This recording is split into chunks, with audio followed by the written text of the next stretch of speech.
This is the Andres Segovia Show.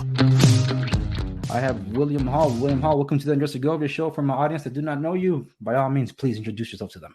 Yeah, thanks for having me. So, my name is William Hall, as he just mentioned, and I basically do a bunch of different podcasting, videos, conservative content. So, you name it, any of that stuff. I pretty much do like 2 shows a week, an hour long if I can, and on as many platforms as you can think of. You can just search the William Hall Show.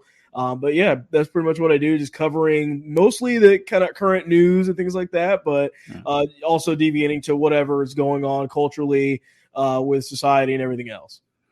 Right on. And I think I came across your program on Gab. So that's one of the platforms that we're both on.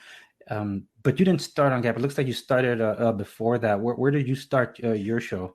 Yeah, so technically, well, as far as like social media in general, I really started on Parler when that actually really existed. So, yeah. I mean, and that was really where everything kind of launched from. Because from there, I was like, okay, well, sure, I'll go and start from there, and then I kind of opened up a YouTube channel and a Rumble channel, and then of course after the Parler apocalypse and everything got taken down with them, I moved over to Gab at that point, and then started uploading on Gab TV and everything.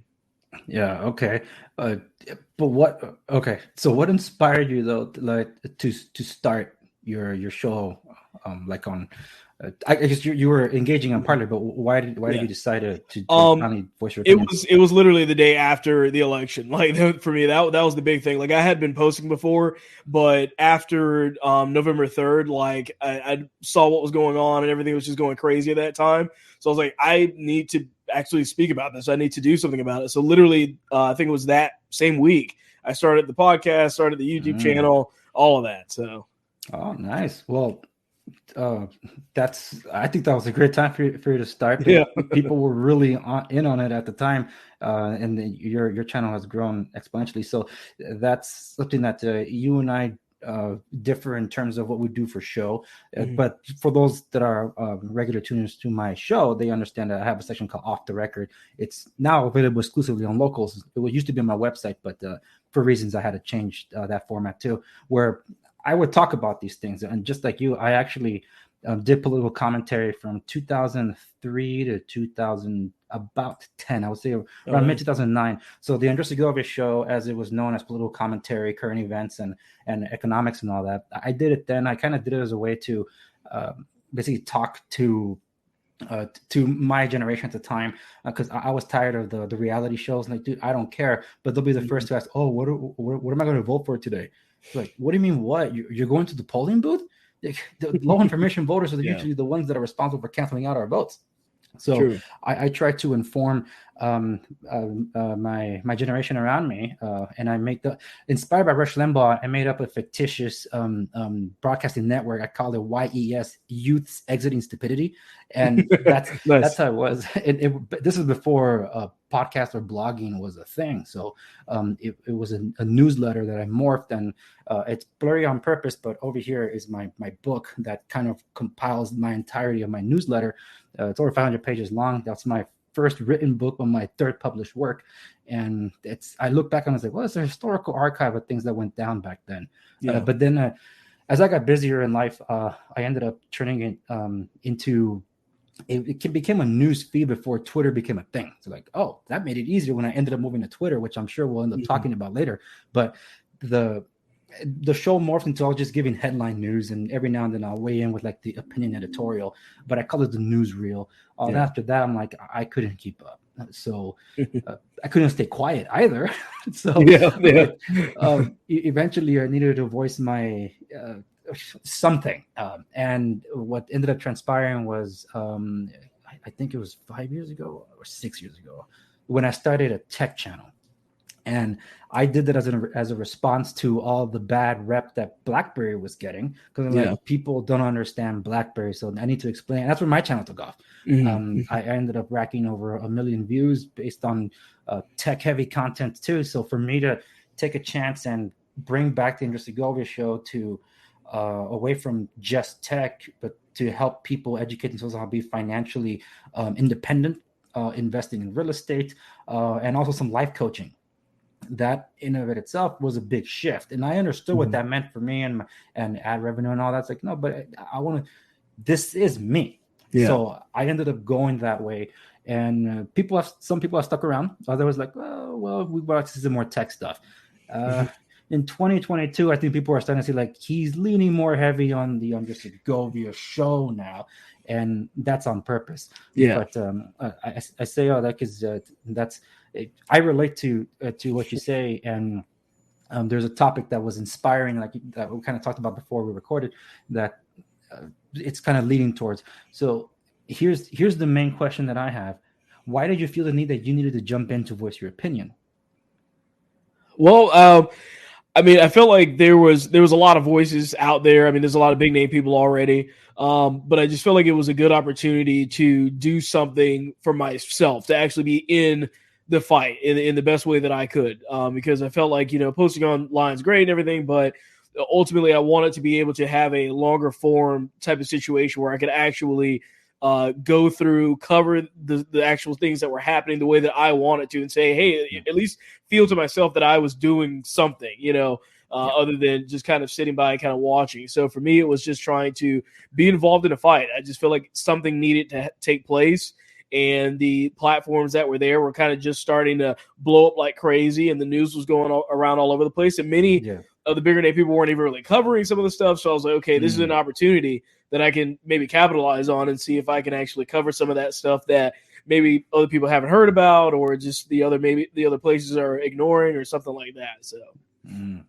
Well, you heard it there, ladies and gentlemen. William Hall admitted that he's part of the misinformation campaign to question the most secure election in history. 81 million votes. How dare you question that, sir? Exactly. So I can't even keep a straight face finishing that line. Yeah, right. Yep. But I said the disclaimer there, so YouTube should be happy with that. Yeah. And I totally understand exactly where that's coming from, because like I said, I couldn't keep quiet. So I did off the record. I called it off the record. Whereas when I said I brought back the Interest Segovia show, people that knew me were like, "Oh, you're gonna bring politics to the thing that you do?" Like, no.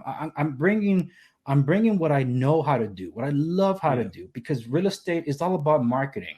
So, but if I'm going to go do what is called farming, to be just focusing on a neighborhood, considering that for those that know me best, I run 3 different operations: property management, real estate. I'm an independent contractor there, but most of our construction are the one that I administrate. It's like, how am I going to give up all of that to be able to just be walking around neighborhoods and trying to meet and greet people when there's about 10 other real estate professionals doing the very same thing? Yeah. And like, I can't do that, but what I know how to do best is this. So I'm like, then I'll make this my platform. And that's how it became for me to be able to educate people. I did some episodes in Espanol for my community, and those became a big driver. And as I was covering real estate to educate people, the politics came to me, not me going to it, because the state of California being very anti-business with all these propositions that were always lining up mid-election or general election. I had to address those things, and then people say, "Hey, you're being political about it." All I'm telling you is with the tax consequences of these things, and it just like, well, take it as you may. But then that's when the YouTube censors started coming in. Exactly. So part of it is Steven Crowder's fault, from Loudward Crowder, and I did take him to task, and I told him, I'm so angry at you, I'm going to sign up for my club. So, right, exactly. I think I have my actually here. Here we go. So we're good. We're good. Yeah, enjoy your respite, brother. Right. And through that, it's like I ended up getting more attention because of it. It's like, look, I wasn't intending on treading these waters. This tsunami came to me, and I'm trying to surf through it. So I did a series called Local Broker Reacts, where I started having kind of fun with my knowledge, but also reacting to people leaving California. I did one on PragerU's documentary and just doing color commentary, like pausing every now and then. My biggest one, though, was when Ben Shapiro announced the Daily Wire was leaving. And to this day, that's my number one real estate-centric video to that extent. So some people started calling me out. It's like, "Oh, see, you're getting all political." It's like, man, I'm telling you what's driving people away. And for me, hashtag Save California, hashtag Fix California. I'm here for the long fight because, well, someone's got to wake people up, and True. we just Yeah. abandoned this beautiful state. You're in Florida, so there's a lot of similarities between us, but the difference is we have earthquakes and you have alligators or crocodiles. Right. Yeah. Pretty much. Pretty much. Yeah, so my wife asked me, like, if we move to Florida, because she did ask me, like, if we move to Florida, can we move somewhere where there aren't any of those reptilian creatures? I don't know. I doubt it. There's so many lakes everywhere. It's yeah, I mean, she quite literally thinks they're everywhere. But I must say that even with stuff that's gone down in Florida, I was like, well, it just speaks that it's a human condition when there's either violence of humans versus humans, or animal crises, or natural disasters. Like every state has its own thing. Yeah. But the worst man-made disaster, obviously, is whatever we vote into office. So true, exactly. And as more people need to wake up, they'll realize it. And I think people will be waking up to the fact that LA Times did itself no favors, labeling Larry Elder the blackface of white supremacy. Yeah. And over here, it was actually a lot of I would say more conservative Democrats, or the ones that are more moderate. They were stunned too, because they were definitely out voting for Larry Elder. So whatever went down, I kind of wish that Larry Elder, like, can you kind of speak to what you said Trump shouldn't question now, because you actually saw it happen before your very eyes. Exactly, right? But I haven't heard him say anything to that effect just yet. But hey, well, going off on the tangent, that's how my show ended up getting more on the political side, and to the point where I was bouncing off what you were saying that drove you to do your show. My off the record stuff that I only kept on my website, people can still find it actually, as historical record. I was live streaming and screen recording my screen, because I knew that this information that's going to be here, unless we catch it while it's happening, no one's going to see it again. Exactly. And what went down prior to November 3rd, what went down immediately after November 3rd, and the shenanigans thereafter, all that stuff, culminating ultimately with January 6th, I have the receipts.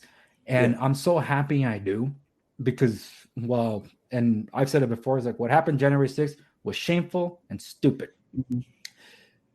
But I have questions. Yeah, right, exactly. And questions that need answering, and I think more people are waking up to that. For sure. Not entirely dwelling on that event, but it's why you did and why I do what I do. Yeah. Because it almost sounds a little bit that you like history. Yeah, a bit. A bit. Because you were technically trying to be a part of history there, and in a way, you are a part of history. Yeah. Because what other historical archives will there be unless someone's actually documenting what goes down? Do you remember the days when we used to do a Google search and you could find 10 million hits? Oh yeah, at least it was what you were actually searching for. And then now, I mean, depending on what it is, the suggestions and what's there, I mean, you're getting the liberal sources first. I mean, it's really kind of crazy. Well, it's not just that. It's like, wait, there's no more searches on like one page. What? True. I am mind blown. Like, dude, they scrubbed the internet, you know. It's like pretty much. Yeah.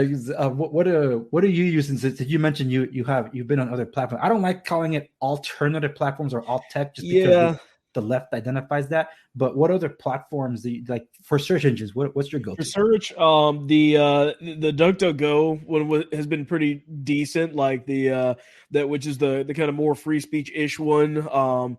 But other than that, I also use I think Brave browser. I guess they have their own search too. I've also been using theirs. So. I thought they were powered by DuckDuckGo. They very well may, because a lot of them are integrated together. So maybe that's the one that they're using. I'm not entirely sure, but yeah. I completely forgot the Wolfram Alpha. That's an old one. That's an old one. Yeah, it's in the almost like the what was that other one? Ask somebody. I can't remember. Ask Jeeves. Oh, dude, still around. Yeah, me too, dude. I forgot about that. This was so long ago. Like, who cares about Yahoo? yeah, I forget it. Yeah, no, forget that one. And for those people that are still listening to us, like, these guys are two conservatives talking, and that's kind of it. That for why I brought you on, like, obviously we seem to be in sync here, but some people will look at us and think, like, these guys are sellouts to their own people, and usually the ones saying that are white people, and that's what frustrates me. Well, like, I don't need them talking down to me, right? And that's kind of what I wanted to get at. Where how were you born and raised in a conservative, traditionally conservative family, religious maybe? How was your upbringing? Yeah, so it's kind of a mixed bag mainly, and I only say that because there was never really a huge focus on politics. Like if you were to ask me 5 years ago, even like anything really related to politics, I wouldn't honestly have had one opinion one way or another. I just wasn't involved in it. I didn't care. I wasn't. It just didn't matter to me. Like I was very just apolitical. And I kind of was raised. I mean, I was raised as a Christian. Every Sunday we went to church and all of that, but never did my parents really get into that, or was I into it at all? And then literally just a couple of years ago, I mean, really before COVID and all that stuff, when I started on Parler and started posting about stuff, I started realizing, hey, wait a minute, like what are these? Like I couldn't even tell you the difference between like a liberal and a conservative like 5 years ago, but like over time I was like, okay, there's these things happening, and I saw what Trump was doing, and I'm like, okay, this guy seems really straightforward and everything. And then I started kind of trying to see where I landed on the political spectrum. And then as I looked, I'm like, man, everything that I've ever believed in or that I've done is all conservative. Like it just that way. And so I was like, okay, well, I guess I'm a conservative. So I just started going in, and from there started making social media accounts, and that was really it. Yeah, I think Trump was like a moment of choosing for a lot of people. Yeah, where they kind of looked at themselves in the mirror, because I'm still trying to figure out how it is that a bunch of white people ended up voting for Trump, but they were okay with a black man for 8 years. Yeah, right. Exactly. Like, okay, it's like, hold on, it doesn't compute. Right. I wish I had that overlay for Steven Crowder was doing the math. Yeah. Hold on, how does that work? Right. It's, and as for me, it's similar to yours. My upbringing is quite similar. I'm first generation American, but quite similar upbringing in that I was born and raised in a Christian church. I didn't become a Christian until I was 12 when I accepted Christ as my personal savior. I wasn't baptized until I was 16. And after that, I'm like, oh, no, the Christian lifestyle is going to be easy. No, that's when it became harder. Yes, definitely. And I would say I didn't start living for Christ until I was 18. Yeah. And ever since then, it's just been like a pendulum. It's like, I'm in the spirit, not in the spirit, I'm in the spirit, not in the spirit. And it's like, oh, God, please save me from myself. So that's why I'm Christian. I'm Christian because I'm flawed. I'm not because I think of myself as the best. If anything, I'm my harshest critic. But in terms of politics, my parents never talked politics. No one ever dealt with it per se. It was always just mandated by like, wait, how many taxes does a small business need to pay this year? Right. Like, are we gonna make ends meet this day or not? And that's usually what dictated our ability to my parents' decision on how they would vote. And when I grew up in the public, I went to the public school system since I was 6th grade. After that, I went to a private Christian school. That didn't make me Christian. That didn't mean people that were there were Christian. They were just being ministered to. And well, we got into all sorts of trouble for all sorts. But after that, I don't know where I carried anti-American sentiments, because I don't remember that ever being taught in my private Christian school. And in my younger years back then, I'm only 37, but in my younger years in elementary, I remember being scolded by my teacher because I didn't stand up for the Pledge of Allegiance. Imagine that today. Yeah. I mean, I remember that in elementary school. I mean, that for us was what everyone did. I mean, that was the thing. There was no ifs, ands, or buts about it. And now it's like, oh, they don't even really care anymore. The teachers don't, half of them are basically sitting down the whole time. It's crazy. Did they even do it? That's my question. I don't recall. I don't think they do. And I even remember, I mean, generally speaking, it was okay for even the teacher to pray in the classroom, at least in the public school, very early on. I remember it kind of going away when I was in high school, but that was just very interesting. Yeah, it feels like a bygone era. Like It does. It does. It's amazing how much has changed. Even in the 5 years that you mentioned, it's like, yeah, dude, where was this? I mean, how many people love The Office back? You can't do The Office anymore. The show. No, it's like, wow. And it's funny. I was actually going back and watching a few older TV shows, and one of the ones that came up was actually House, if you remember that one. You know, I remember watching it a little bit like years and years and years ago when it came out, because I think it came out in 2004. And so I was going back and rewatching it now, and I'm like listening to this, and I'm like, man, there's so many things that this guy. I mean, they would be calling this guy, he's a toxic white male, and I mean, but it's so funny. Like, it's almost like refreshing, because it's like, this is what TV used to be. It's so funny. It's so good, you know. I'm so glad you brought that up, because this is how I describe Trump. It's like, all of you love Dr. House until he's your doctor. Yes, exactly. It's like, oh, you watched that episode of House? Oh man, he's such a jerk. It's like, you guys loved Trump before he became president, right? Exactly. It's like, what changed other than he was just trying to do what's better? No. He's always been. Wait, how did he become? Wait, he became a racist overnight? What right? What changed? Yeah, I know. It's like, and. Well, I think we'll eventually touch on that in a bit. Just keeping on with the train of thought about how much has changed. Yeah, absolutely. Like,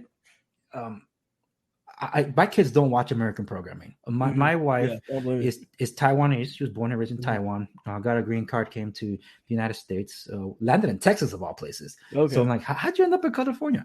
But here she landed, and we ended up meeting years after that. She chose me over her family, and we were raising 3 kids. So the programming that we tend to get is from Taiwan or international.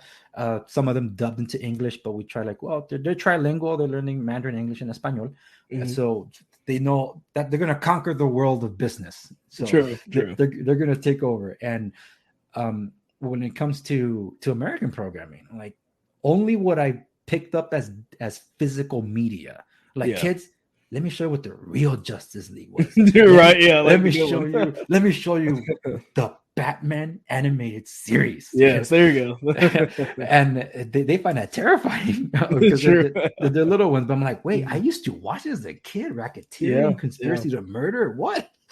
Like, hey, as an adult, I can still enjoy it. So I'm so sad that I cannot share my childhood with them.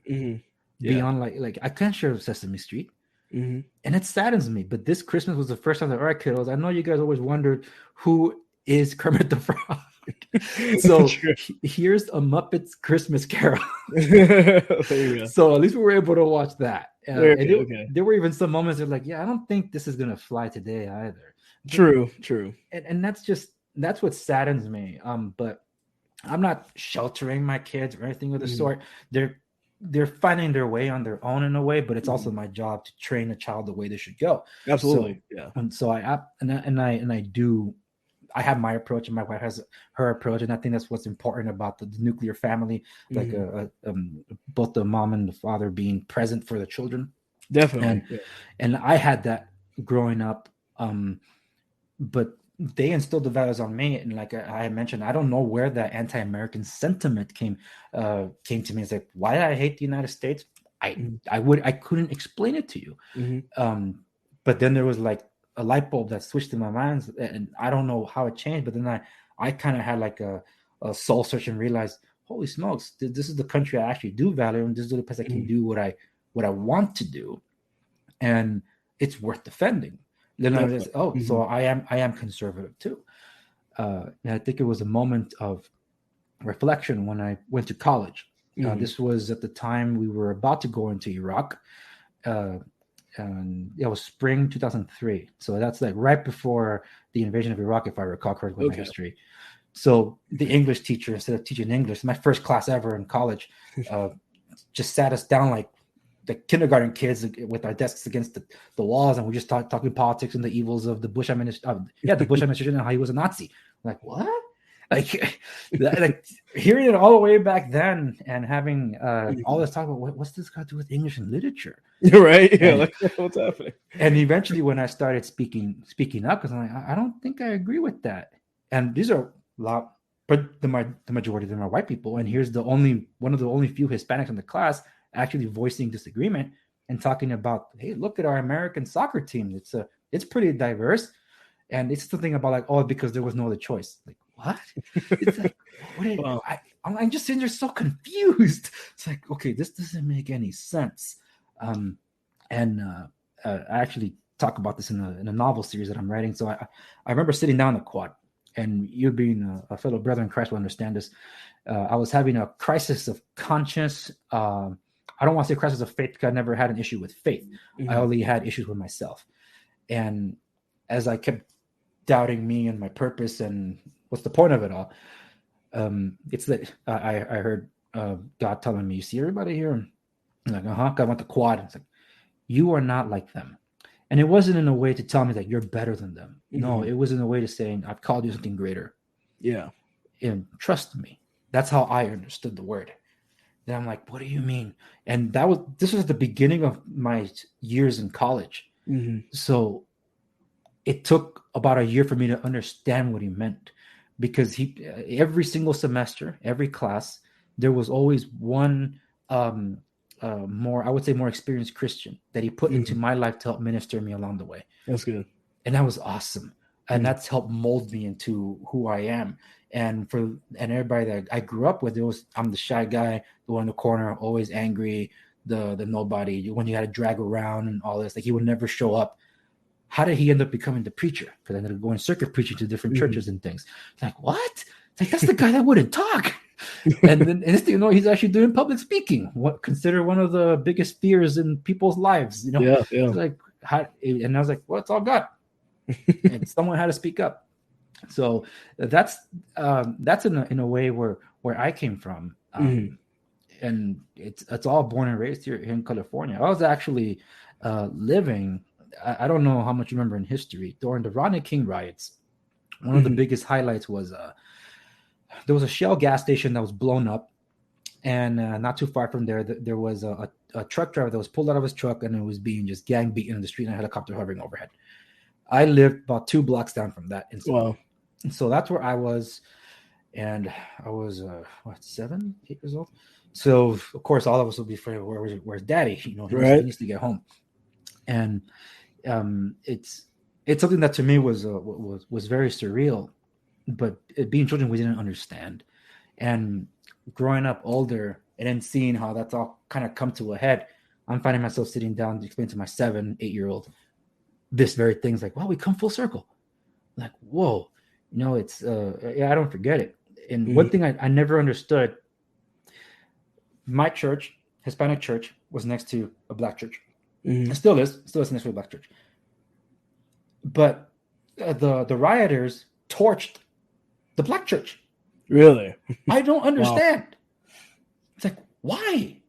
And they will repeatedly vandalize it over the years. Wow. Where my father being in construction, pastor, I don't know if I should say his name, so I'm not going to say his name, but the pastor of the church would come over to our church, and he like, can you guys, do you know anybody that can help us install bulletproof doors? And we helped. My father and his company helped. Like, well, yeah, we'll donate the doors. Like, what was going on? I never understood that. But from my upbringing, from as I saw, the black community and the Hispanic community were pretty similar in our upbringing, and we had more conservative values. But we didn't vote that way. Is it? Yeah. And maybe you could provide insight as to your side as to why that is. Well, yeah, I mean, I think there's multiple reasons why. And I was just going to say, for me personally, I was, when I was raised in the church I was raised in was actually predominantly white. Like there was some, I mean, there was a good healthy mix of people in there, but most of the people were white. I would say probably like 75%. So like for me, when I was growing up in the church and in schools, it was the same way for me too. Like I never was like in the black community, like heavily as much as like many other people were. Like they were around, but I wasn't socially involved with them that much. Not in the church, not with even school all that much. It's at least specifically like everywhere I went, there was a pretty good mix. So I never like saw like myself as like the black person in the group. Like it was just, I was just used to being around all kinds of people basically. But I think when you kind of boil it down, a lot of it's due to a lot of the history. I think a lot of just what they're used to, like they're just kind of like, hey, I'm just gonna vote this way because this is the way my mother voted, the way my parents voted, the way my grandparents voted, and they just kind of do the same thing. And I think there's this notion that a lot of them are kind of under, where they think for some reason that, oh, well, the Republican Party is the party of racism or something.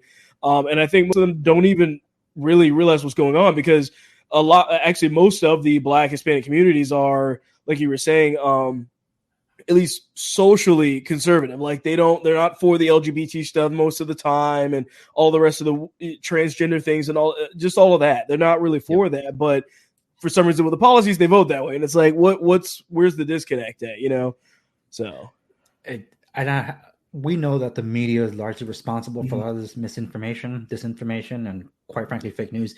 But I think the one thing that separates entirely the other races, the United States, and the Hispanic community is called Univision. One news station. That's the number one news station. Yeah. It beats out every other demo, because the entire Hispanic community only has one news channel. They're like, oh, I'll get the other news source from Telemundo, owned by Univision. So it's like it's only one source. True. Yeah. And I before Trump, there was saying it that was funny. There was an article that came out that Venezuela was 1/3 of the stakeholder in Univision. I'm like, folks, the countries you're running away from are the ones funding this propaganda, right? Feeding it to you. So. Whatever differences I have with Jorge Ramos, the main face of Univision, the dude still holds even his side to the fire. Yeah, but of course he'll always have the issue with immigration, illegal immigration, and path citizenship, and all these different things. And there's a lot to unpack there when it comes to immigration. That's probably the most important voting reason that my people would have, because if they're like, no, they're persecuting our people there, and then later, like the whole putting them in cages. So who took them out of the cage? Who built the cages, Joe? That whole thing. It's like when people realize, like, wait, that's kind of true. People don't understand that the border issue isn't what the media makes it out to be. Yeah, absolutely. And I can speak to very firsthand knowledge with respects to that. Well, I think that's one of the reasons why, or the main reason why, my people tend to be duped into voting for the party that claims to be for equal rights and for progressiveness, or to progress forward, when there were the ones that stifled progress in terms of what was called the Civil Rights Act, or the ones that imposed Jim Crow laws. There's the party of George Wallace and the Strom Thurmonds and the Robert K. Byrds. But no, it was the Republican Party was the great switch. Point it out. I need you to point it out for me, because it never makes any sense. And for anybody who knows history, for which is kind of like tying it all up right there with respects to you jumping in, is for historical archives. Because if we don't learn from history, we're doomed to repeat it. Exactly. And I think what's really more difficult today is being able to broadcast that message, because these big tech oligarchies. Definitely. For which is why it's important to be in as many platforms as possible. I try to make myself as uncancelable as possible. Yeah, exactly. Because I say I'm here until I'm no longer welcomed here. There's, in the case of Facebook, I'm leaving. I'm taking my data with me. At least I believe I am, right? Yeah. So it's like, fine, terminate that thing and I'll go on my merry way. But when it comes to say YouTube, it's like, well, kick me out.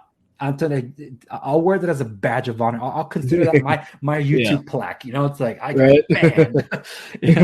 I'll even laminate it and hang it. Because that used to be something that I wanted to aspire to get. I'm like, I'm not so interested in that anymore. I'm more interested in being able to reach people, to have a discussion, just like we are. But how? Okay, let me toss it to you, since I don't want to monologue too much. But what can be done better for our community to help them wake up, or red pill, as we say in our profession now?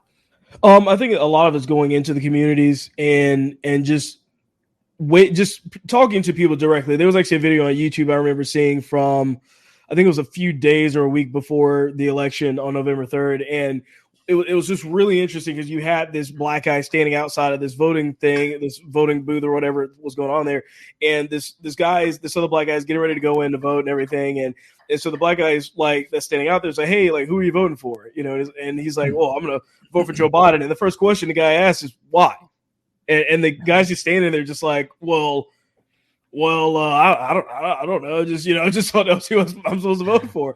And then all of a sudden, and then the guy just starts listing off all of these reasons like, hey, are you for lower taxes? Are you for this? All of these conservative policies. And the guy's just like, yeah, I support that. I support that. I support that. He's like, then why are you voting for Biden? Right? Like everything that you're telling me based off of these policies are things that are entirely on the side of Trump. And this guy had no idea what Democrats stood for, had no idea what was going on in there, but he was absolutely going in there just sure that he was supposed to be voting for Biden. So I think a lot of it is just people getting out there in front of people and just telling them, this is what's going on. Because I think most people don't want to know, or they're just kind of blissfully ignorant and they don't really care, maybe so. But I think that if people really knew what was actually what these people were saying, what these people were doing, because 90% of people are not involved in politics, and I think it's easy to forget about what's going on, like you mentioned with the different, just like with Univision and things like that. Like the world isn't Twitter, and although I'm on Twitter and all social media, we're watching everything that's happening. We know Joe Biden's the one that said, let's go Brandon, and we're paying attention to all of these clips and every little thing he says and all of that. They're not. they're not on Twitter. They're not paying attention to this stuff, but they're absolutely going in the voting booth and just voting the way they think they should. So I think it's up to us and just family, because I think a lot more people are willing to listen to people they know, friends, whoever it is, to just tell them, hey, look, like, let's just go through just the very basics and understanding what's going on, because a lot of people just they have no idea what's happening. Yeah, and I remember this one time I had mentioned I was a circuit preacher. And I had preached a few times at my Hispanic church before I moved to a more local church that was English speaking, because I married my wife Taiwanese, and Espanol is not in her vocabulary just yet. But I remember asking for a preaching spot because I felt like I had a message to share, but I didn't get one. And I remember being a little down, but my pastor at the time said, like, why don't you start by preaching to your family? And I took offense to that because I didn't understand that wisdom was speaking to me there. Yeah. And you just touched upon that again. And it's important because to me, like in my case, some families say, Andres is so extreme. Like, why? Because I actually speak my mind. How does that make me extreme? It's like, do you rather I eloquently lie to you? It's like, I can't. I don't like lying. Do I lie? Well, I'm human. Of course I would. But I don't like lying. So that is very key, to reach out to people. The most recent confrontation I would say I had with family, and I knew I was going to be confronted. I didn't bring it up, but you picked a fight. I will finish it. And it was with regards to Kyle Rittenhouse. And I knew for a fact that this family member knew jack diddly squat about it. And I laid out the premise. He's like, oh, it's a shame that two people lost their lives. Do you know who? Right. You probably believe they're black too. Right. And I laid it out. And it was a few days later, like he called me up to apologize, because he said I was poking the bear at that point. It's like, no, don't worry about it. I apologize too for coming out strong or whatever.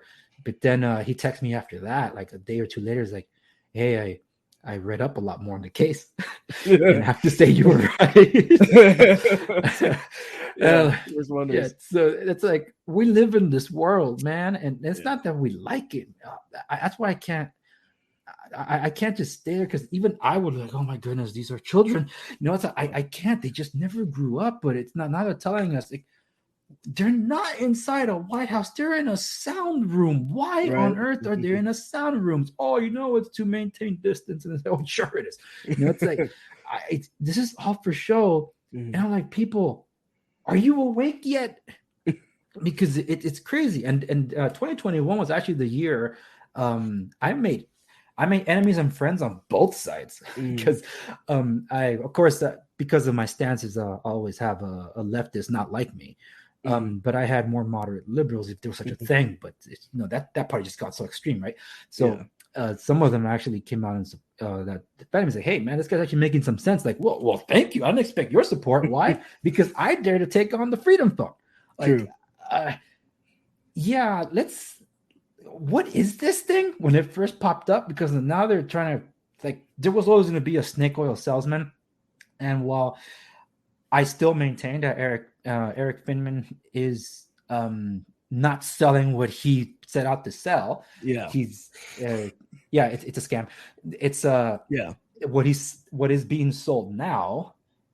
It's Clear Cellular or something else. But it's like, how many people fell for this? Yeah, exactly. And that really messed me up, because I'm also into tech as well. Like I was a big like Windows Phone guy during the heyday when it was like actually a thing. but like I've always liked a lot of tech stuff. So like when I first saw those phones come out, the first thing I thought to myself was, because it was like, it's running Freedom OS, and I'm like, okay, so you're telling me this guy managed to make his own OS? Like that's not how that works. Like, you're either using Android, most likely using Android when you're talking about a phone from what is clearly from China, unless he's manufacturing these cheap phones here, which doesn't make sense because nobody's manufacturing that many phones that look like that here. So of course, it was just common sense that this was not like, this guy wasn't a new leader in making some brand new OS. All it is a stripped down version of Google or Android that he's basically throwing onto this cheap phone, marked up the price like crazy, and then bought or paid a bunch of influencers to basically, to market this thing. Yeah, some people said I was grifting because I came out strong against some of the influencers, in particular Candace Owens, that did respond to me. I got on tour for that too. like I don't care. These people need to look at what they're advertising. It's like, stay in your lane. Yeah, I mean, you do you and what you do best, but do not enter the tech space, man. Exactly. Yeah. Like, as soon as you start talking about something you don't know and act like you know, you lose all credibility. Yes, yeah. Dinesh D'Souza. Jack Posobiec didn't really talk all that much about it, but because I actually stood up for that, that was a defining moment for me. That's like the highlight of 2021, by the way, because like I was not in production. Like, oh, I'm gonna take some time off. Then this thing pops up immediately on the Gateway Pundit, and I was checking out, what is this? Right. And I'm like, oh, I think I'm gonna have to fire the camera because this doesn't make any sense. So I recorded my live reaction to that. Yeah. And after that was history, because I had MAGA country coming after me. I'm like, I'm sorry, what? It's like, don't listen to this liberal soy boy rhino and all this. Like, yeah, you guys don't know what you're talking about. Yeah, no. And see, if you cannot hold a mirror to yourself, if you're not willing to also look at your own flaws, we cannot function. Especially when it's so obvious. It's like this. Like, if you were going for this thing, you just didn't know how phones worked. Like that, this doesn't make sense. Like, and just when you go to the guy's page, and I mean, there's so many YouTubers, of course, that have called them out on this. But you go to the phone's website, and it's just like the most vague details ever. I mean, it's just absolutely ridiculous. Like how they're selling this thing by giving you absolutely zero information on what it is. Like, it's unbelievable. It's like, I wouldn't have minded if they're like, okay, you did your own thing, but you said this is the greatest phone in the world. And then you had someone like Candace Owens says, get rid of your iPhone, get this thing. And then she proceeds to put, what did she like tweet like a few days later? And it's like, tweet it from iPhone. Like, these people aren't going to give up their iPhones, folks. Like, it's so obvious that it's for money. It's I'm like, Candace, like I screenshotted it and I highlighted it and put it on Instagram. It's like, tweet it from iPhone. It's like a month later or whatever. Yeah. Like, what's going on? There's so much to that. I actually did a wrap up. Seriously, I got so much mileage out of that. That was awesome. Someone, this is where I mean, like, I even had someone on the other side come out and defend me. That's the comments of the year, by the way. They're like, wait, a Christian who isn't a hypocrite? I've seen it all. I applaud you, sir. I'm like, I'll take that. Thank you. Because you gotta be able to call your side out on that, man. You do. And I did this on purpose to segue to what we're talking about, still about you and I being on the same wavelength and things, but also having the same issues. Why our community keeps voting in the way it did, and this kind of lines up as to we talked about what can be done to for our communities to wake up, but there's also another part to it, because whether we like it or not, it's a two-party system. Mm-hmm. I don't like that. That's the way it is. But I don't think a parliamentary system would also work in the United States. It can be influenced so many different ways. It's politics. I believe in term limits. Let's put term limits. That should help. Sure. That should up entirely. But it's also being that the Republican Party, the GOP, is the one that supposedly stands up for conservative values and all that, being the only party out there to be able to basically put a stop to this leftist communism that's sweeping our country, and the very thing that a lot of my people ran away from, like it's here, because believe it or not, it's a lot of illegal immigrants. Had they been able to vote, they would vote for Trump. That's what people don't understand. It's like you hear them, it's like, I hate everything that's happening here. They can't do anything about it because obviously they're already broken the law. They can't vote and all these other things. I'm not saying that they should, but I'm saying that had they been able to vote, they would have been voted for Trump. Because all of them's like, yeah, I support Trump. But you hear the people talking for them on the left side saying, oh yeah, Trump is persecuting these people. It's like, have you talked to them? Right. Apparently not. Your own constituents, you're not talking to them. So there's a lot that goes. Like I said, I think that's a lot of people do tend to be single issue voters on that one. Immigration is a very big one, if not the main one for my people. But it's their values. It's a communication issue entirely. The fault of the GOP. It's like, look, you guys throw Trump under the bus every time you get a chance, but you will fundraise off his back every opportunity. Yep. Like, what can you learn from him? What did he do that ended up gaining him the largest numbers of Hispanics and Black votes and Asian votes that any other Republican has before him? And I think that's really comes down to, because the GOP needs to work on that if they want to secure a future voting base, if you will. Definitely, because they're focusing more on the flyover states, if you will. It's like, no, you shouldn't. And seeing that you agree, I'm trying to give like toss a question your way so you can also weigh in on this one, because what can they do better? I mean, like you were mentioning, just actually changing the messaging and actually focusing on trying to get the message to the actual people that are going to make a difference. Because like you said, right now, like, as soon as Trump was out, it was like the GOP they didn't care anymore. You see all them just kind of basically, all we see them do is basically fundraising like crazy, but nobody seems to actually be interested in what it was that he was doing. That whatever it was that kind of magic that allowed for all these minorities. I mean, there was like the record Cuban turnout in Florida. I mean, it was just all these things that they're just completely out the window. The only thing that they're wanting to use Trump for right now is his name. And that's just obvious based off of the emails that you get all the time from that. And I just don't think that they actually care about trying to actually get the messaging right and kind of continue to do what Trump was doing. I don't think they're focused on that at all. Yeah, and that's it's a shame. They need to wake up, because I see them winning 2022, but if you want to make it bigger, where stolen, then that means that they'll have to get us there. Yeah. By the way, that was for you, YouTube, since you were saying that.